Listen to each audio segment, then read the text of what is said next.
इधर आओ, मेरे से बात करो, मुझे अपनी समस्या समझाओ। आओ, आ जाओ आ जाओ आ जाओ। अरे मार क्यों रहे इनको? इनसे कहिए आ जाओ आ जाओ आ जाओ।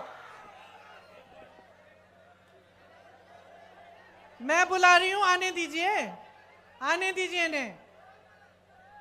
आ जाओ बेटा।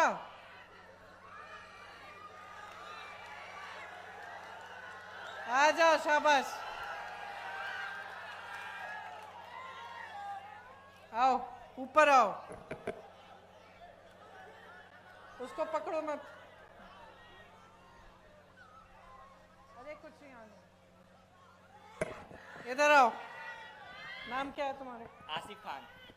ये देखो, ये है आसिफ, ये बिहार का नौजवान है। लड़ लड़ के वहां से आया मुझे अपनी समस्या बताने के लिए।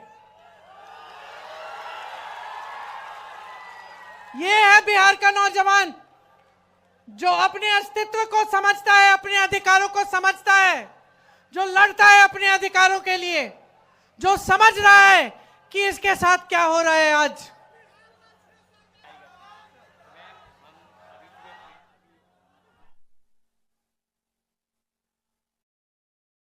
सुनिए, ये क्या बता रहे हैं मुझे कि इनके भाई ने नीट का एग्जाम दिया और उनके जैसे जो अभी एसएससी का एग्जाम, एसएससी का एग्जाम हुआ, उन्होंने, काफी नौजवानों ने वो एग्जाम दिया और ये मुझे बता रहे हैं कि जिस तरह से रिजल्ट आ रहे हैं उससे दिख रहा है कि फिर से पेपर लीक हुआ है।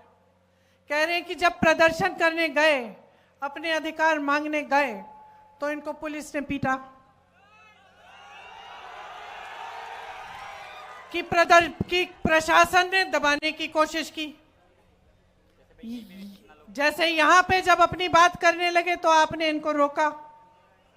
पुलिस वाले मेरे साथी हैं। आपकी गलती नहीं है, आपकी गलती नहीं है, आप अपनी ड्यूटी कर रहे हैं। आपको बताया गया है कि आपकी ड्यूटी जनता की आवाज को दबाना है, ये बताया गया है। क्योंकि आपकी सरकार है, वो ऐसी सरकार है जो जनता की आवाज सुनना नहीं चाहती है। मैं आपको एक बात बताना चाहती हूं, मेरे बचपन की बात है। मेरे पिताजी प्रधानमंत्री थे, मैं उनके साथ अमेठी गई। अमेठी उनका संसदीय क्षेत्र था। बैठ जाइए आप। मैं उनके साथ अमेठी गई, छोटी सी थी, 10-12 साल की थी, पीछे पीछे चलती थी। हम एक गांव में गए और मैं अपने पिता से डरती थी क्योंकि मेरे पिताजी वो मतलब नियम के आधार पे चलते थे। हम कुछ गलत वलत करते तो खूब डांट खाते थे। पिताजी गांव के अंदर गए, मैं पीछे पीछे गई और एक महिला बड़ी जोर से उनको डांटने लग गई। मैं डर गई।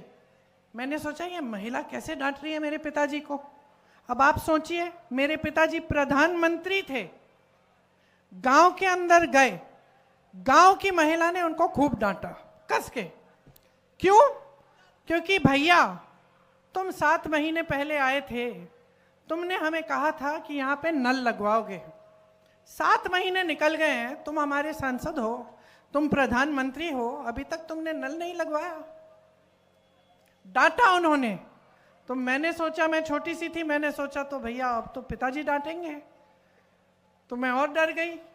पिताजी ने डांटा नहीं, डांटा नहीं, प्यार से बात किया, बोला बहन यहां आओ, समझाया कि इस नल को मैंने सैंक्शन कर लिया है, इसमें समय लगता है, ये हो जाएगा, ये अगले 1-2 महीने में तुम्हारा नल लग जाएगा। जब हम गाड़ी में बैठे, मैंने पिताजी से पूछा कि पिताजी तुम्हें इस गांव की महिला ने बहुत डांटा, आपको गुस्सा नहीं लगा, गुस्सा नहीं चढ़ा? कहते हैं बिल्कुल नहीं चढ़ा बेटी, क्योंकि ये मेरा कर्तव्य है और जब वो मुझे डांटती हैं तो वो सही करती हैं, उनका अधिकार है, मेरा कर्तव्य है उनके लिए काम करना, मैं उनका सेवक हूं। तो अगर सरकार, देखिए मैं अपने पिता की प्रशंसा नहीं करने के लिए यहां खड़ी हूं, मैं आपको एक बात बता रही हूं, साधारण बात, कि उस समय बड़े से बड़े नेताओं की क्या मानसिकता होती थी। अगर जनता की समस्या है, इस लड़के की कोई समस्या है, इसके साथ गलत हो रहा है, ये प्रदर्शन कर रहा है, अपना अधिकार मांग रहा है, तो ये तो हमारी लोकतंत्र की सबसे बड़ी देन है, सबसे बड़ी मजबूती है, सबसे बड़ी शक्ति है। नेता को इसके सामने झुकना चाहिए, नेता को कहना चाहिए कि हाँ, हम तुम्हारी समस्या को का समाधान करने की कोशिश करेंगे। और जब नेता ऐसा होगा, जब सरकार ऐसी होगी, तब पुलिस भी ऐसी होगी। तब पुलिस आपको पीटेगी नहीं, तब पुलिस और प्रशासन भी आपको पीटेंगे नहीं, वो करने देंगे प्रदर्शन, खड़े रहेंगे। आप अपना प्रदर्शन करेंगे, वो खड़े रहेंगे, आप प्रदर्शन करके घर चले जाएंगे। तो इनकी गलती नहीं है, ये भी अपनी ड्यूटी कर रहे हैं, क्योंकि इनकी सरकार इनको कह रही है कि जाओ दबाओ इस प्रदर्शन को। तो समझ लीजिए कि बदलाव आपको हर स्तर पर चाहिए, आपको हर स्तर पर लाना है।